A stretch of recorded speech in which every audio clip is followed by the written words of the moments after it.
সহস্র মাইলের পদক্ষেপ।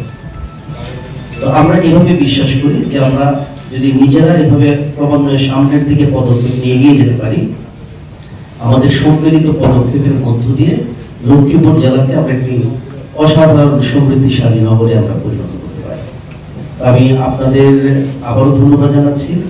আপনাদের কাছ থেকে আমরা কথা শুনবো, আর ভবিষ্যতে বিভিন্ন পরিসরে নিয়মিত আমাদের দেখা হবে। আজকে যে জেলা উন্নয়নের সমন্বয় কমিটি সভা রয়েছে, মূলত আপনাদেরকে নিয়ে প্রতি মাসে অন্তত একবার করে দেখা হবেই। আশা করি আপনাদের সবার পরামর্শ এবং সহযোগিতার মধ্য দিয়ে আমরা যার যার অর্পিত দায়িত্ব সুষ্ঠুভাবে সম্পন্ন করতে পারব। স্বাগত জানাচ্ছি। আমি পুলিশ সুপার হিসেবে গত 1 বছর যাবত কর্মরত আছি এবং আপনারা জানেন যে আমরা গত 1 বছরে আমরা সবাই মিলে কিন্তু টিম ওয়ার্কের মাধ্যমে অনেকগুলো কাজ করেছি।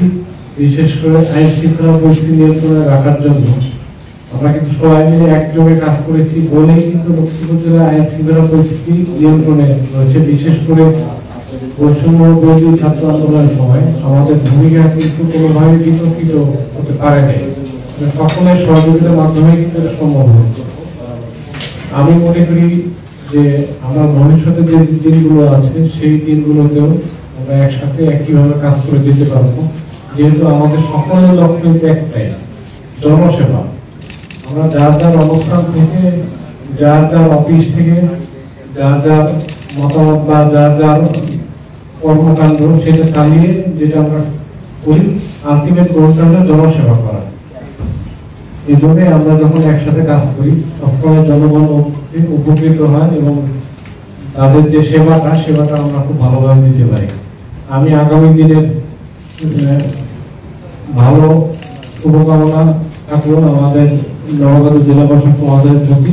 আমরা সবাই মিলে একই সাথে কাজ করে যাব। সবাইকে ধন্যবাদ। এই মত বিনিময় সভা এটা আয়োজন করতে পারা, উপস্থিত থাকতে পারা আমার জন্য একটি সৌভাগ্যের ব্যাপার। কারণ এই জেলা সরকারের যেসব এজেন্ডা বা নীতি বাস্তবায়ন করবে, সেই বাস্তবায়নে যারা মুখ্য অংশগ্রহণকারী আপনারা সবাই এখানে উপস্থিত হয়েছেন।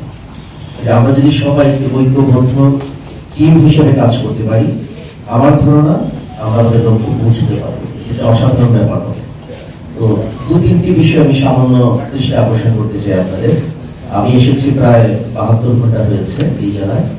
তো আগেও জানলাম বা ঢুকে আমরা দেখেছি যে এখানে একটি ক্রাইসিস, বিশেষ করে ফ্লাড ম্যানেজমেন্টের ক্ষেত্রে আমরা যে বন্যা পরবর্তী পরিস্থিতি অতিক্রম করছি, তো সেটি আমাদেরকে সম্মিলিতভাবে মোকাবিলা করতে হবে। আগেও আমরা করেছি।